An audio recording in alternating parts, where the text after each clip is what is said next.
Hello there, welcome back. How are you doing today? So this video, and potentially the next couple of videos, are all part of a big project that I've been meaning to work on for like 4 or 5 years, and I'm finally getting around to it. What they're going to be, essentially, is an amalgamation of all the little tips and tricks that I've given over the, 100 million commentaries and streams and all that, all put into useful videos. These aren't going to be specific to pubs or Highlander or Sixers or whatever, it's just going to be knowledge that everyone should be aware of. As these videos are essentially just a huge encyclopedia, the hope is that literally everyone should be able to learn at least one thing, or at least be reassured about something they were unsure about, so I'd recommend giving it a watch, even if you think you're certain about everything. This is also probably going to be the first in a couple of videos in this series, so if there's something that's not in this, it'll probably be in the next one. Today, we'll be focusing mostly on the stuff related to the disguise kit, although there will be a couple of little things poked in here and there.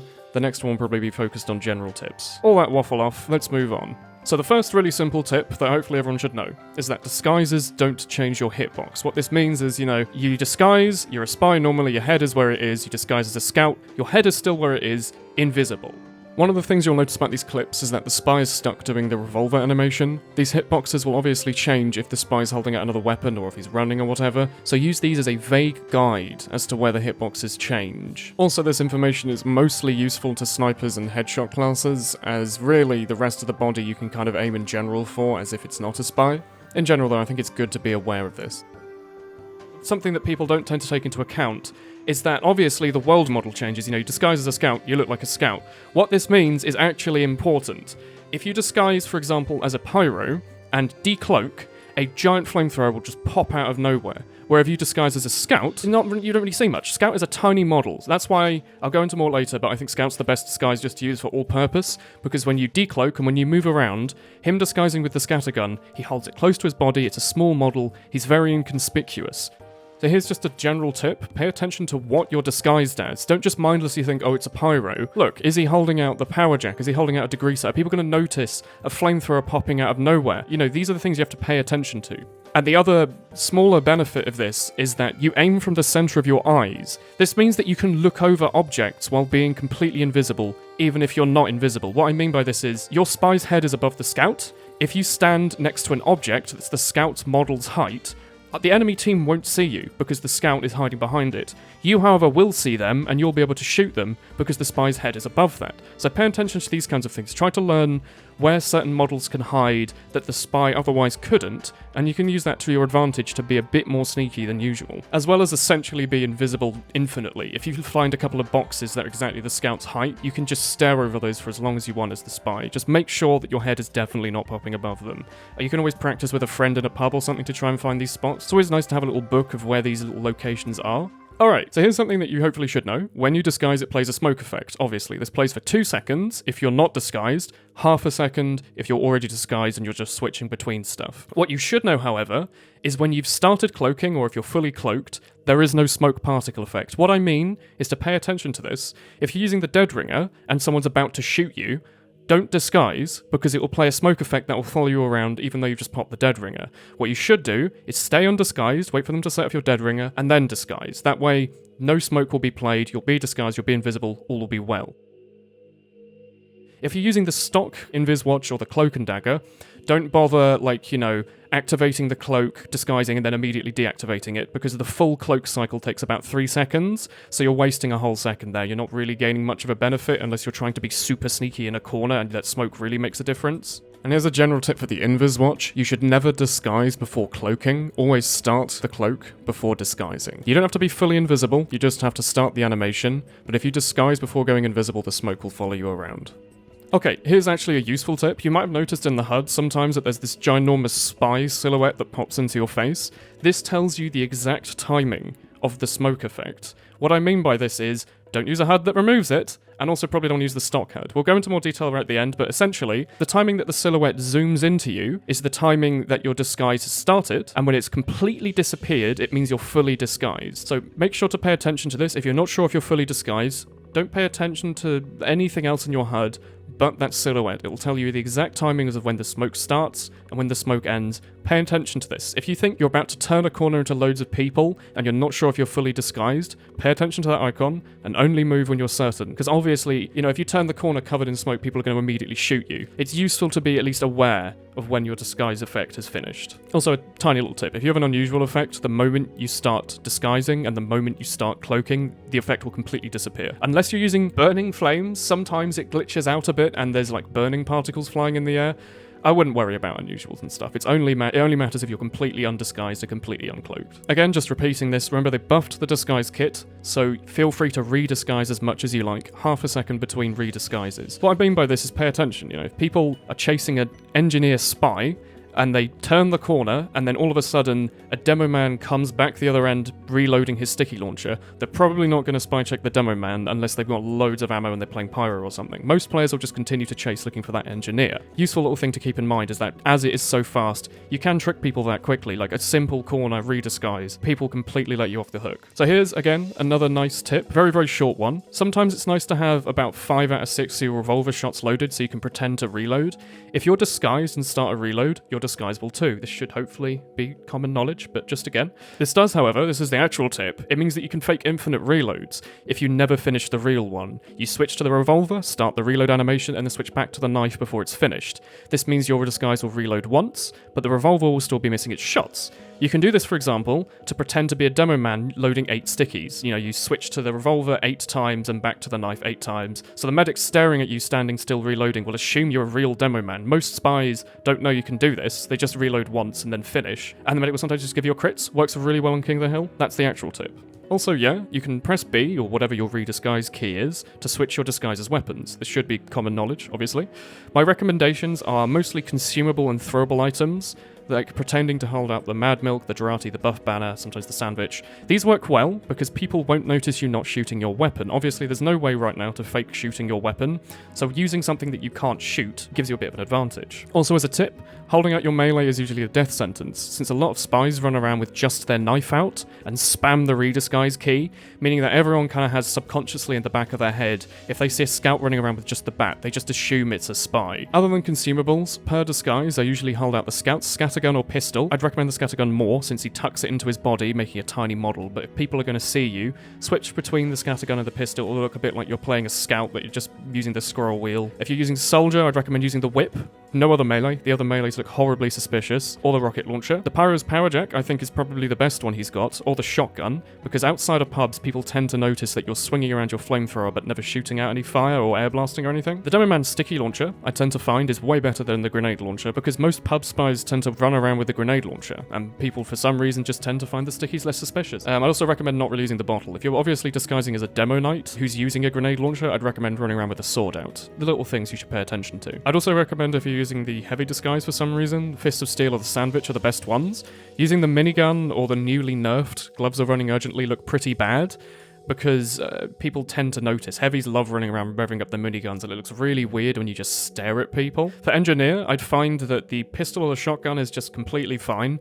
Use the wrench only if you're not using the Spicicle. If you disguise with the Spicicle as a wrench engineer, and sometimes other classes it breaks as well, but sometimes it'll disguise as an engineer holding out the Spicicle, and it's immediately a dead giveaway that you're a spy. That weapon is glitched out like hell, especially on disguising as spies. They'll run around and there'll be like a smoke effect from the Spicicle sometimes. It's really rare, but it does happen, and I have killed enemy spies disguising as me with the Spicicle, just because I can see them when they're invisible, because it has like the little frost effect. So yeah, and in general, if you're disguising as, I think it's stock shotgun engineer and stock shotgun pyro, if their team doesn't have either of those classes, the disguise will glitch out really, really, really badly, so just ensure that the player you're disguising as exists. If there's no engineer on the other team, or there's no pyro, just try not to use those disguises, or if you do, just try not to hold out the shotgun. Use like the flamethrower or the wrench instead. If you're disguising as a medic, the medigun is obviously usually the best bet. If you're holding out the needle gun or the melee, that's just a complete death sentence. While holding out the medigun usually causes low HP players to just kind of magnetize towards you, and they tend to drop their guard. They're like, oh, finally I'm around a medic, and you can just shoot them to death. They're usually below 50 health. It's usually a free couple of picks per game. It's amazing to use in pubs, especially with newer players, because they just don't think about medic disguises. The sniper disguise is a bit scary to use for too long, since you can't scope in or reload, and just try not, above all, to hold up the melee weapon, because it just looks awful. A sniper running over the melee is an instant spy giveaway. So if you are disguising a sniper, hold out like the secondary. If he's got it, it tends to be slightly better. If you're only being seen for a couple of seconds, the sniper rifle's fine, but it looks really, really suspicious if a sniper with his sniper rifle out walks towards a heavy's back, if you know what I mean. Less suspicious if he's walking around holding up the Durati though. It could look like he's maybe going to throw it for the heavy. I don't really use the spy disguise too much these days, but a general tip I learned was that swapping constantly between the revolver and knife and pressing redisguise each time kind of works nicely. It looks a bit like you're a spy using the scroll wheel, and I mean, people are going to spy check spies first most of the time anyway, so I wouldn't worry too much about what he's holding out. Just make sure that if the enemy spy is using the spicicle, you try to hold out the revolver because of that weird glitch that happens where you go invisible disguised as a spicicle spy. I know it sounds confusing, but just in general, if you see a spicicle, run around with the revolver out. So here's more disguise tips in general. Scout, I think most people agree these days, is the best all-purpose disguise. I probably at this point have had whole UGC seasons where I've only not used the scout disguise like once or twice. You should, if you're playing competitive, have a bind to switch to medic with his medigun out. I've got one, I can chuck it in the description. Use that to make sure that the medic's not suddenly switched to crits, but most of the time I just use scout. The benefits are pretty lovely. Scout has a tiny world model, meaning that you can decloak in a corner nice and easy, and he just doesn't really cause too much movement out of the corner of people's eyes. Movement tends to attract eye attention, stuff like a pyro swinging around his degreaser. Everyone's going to stare at that. No one's going to stare at a scout moving a bit to the side. Scout also doesn't slow you down. If you disguise as a normal class like pyro or engineer, you'll lose your bonus speed that they gave spy a couple of years ago, and especially if you're moving backwards when you're disguised as scout, the less speed looks even less obvious. So if you're playing especially sixes, this seems to sometimes work in. If you've undisguised, like you've run out of cloak in a bad position, jump backwards as scout a couple of times, and like most sixes teams seem to completely ignore it, and you can usually get a medic pick off of it. It works really well in pubs as well. People, if you stare at your own team and run backwards into the enemy team, they're less likely to shoot you than if you run head on into the enemy, because it seems obvious what kind of the field you've come from. As well as this, scout can also be anywhere on the map that a spy can be, unlike, for example, the sniper disguise. It looks a bit weird when he's in the front lines with his sniper rifle out, not doing anything. This is a genuine tip, by the way. The soldier disguise is the single best disguise in the game for 1 kill per game. Across all of my Highlander seasons, I usually got a guaranteed combo pick once or sometimes twice a game by using the soldier disguise sparingly. Usually only works once, but that one time is usually an almost guaranteed pick. Trust me, give it a go. It works amazingly. Again, only once a game people start catching on, but when teams haven't seen a soldier disguise, they never check it. They never do. Especially if he's holding out like the Contra or the buff banner, it's almost always a medic pick, or at least a full 185 health from the enemy medic. Since the spy got a speed buff, I wouldn't really recommend using the outdated trick of swapping between pyro, engineer, sniper, since it slows you down and it's not really much of a benefit. In pubs, people don't really notice disguises anyway, so the scout is fine, or sometimes the spy. And in comp, the main use is basically just to stop sentries from shooting you and to stop people from noticing you out the corner of their eye. So it's really not worth taking that, like, speed down to run around as a pyro most of the time. Obviously, once off, switch your disguise if you think it's actually going to be useful, but just for running around the world in general, scout is completely fine. If you want, by the way, to use disguises to be sneaky and competitive, learn the players you're fighting and the kind of weird tricks they do. For example, some people like to bunny hop everywhere, some people like to spin in circles as they're coming out of spawn, some people swap weapons constantly. If you can learn these tricks, it works really well to make disguises actually work in competitive, although it's better, to be honest, just to play invisible all of the time. If you ever are playing against a team with an obvious player like this, learning that can usually guarantee you a couple of picks against their teammates because they'll just not spy check you sometimes. If you want to practice spy in pubs, my best tip, genuinely, is to use a bad disguise or just to not disguise at all, and try to trick good players to following you around so you can practice revolver DM on them. If you win, they'll usually get annoyed that a spy killed them and chase you around for the rest of the game, which is really, really good for aim practice. It's so much better to try and practice aiming against an angry good player that's dodging and shooting you as well, compared to just shooting like brainless AFK players on 2-4 or bots on Walkway. Really useful tip. I genuinely recommend it. If you're going to be doing anything in pubs, like you're warming up for an official the hour beforehand, go on like a community pub, stand across the map, try and get good players to chase you. You will get way better, way faster doing this, rather than just mindlessly trying to shoot people that don't know what's going on. On top of this, it's incredibly useful to have an undisguised bind. What this is if you disguise as a friendly spy, you drop your disguise. This means you can't use it with your eternal reward without losing all your cloak, but I would recommend 100%. I have it bound to Q. I use it that often. Stuff like you can instantly touch the cart. You don't have to fire a weapon to undisguise, so you can do it silently and easily. You don't have to waste any ammo. You don't have to waste any time swinging.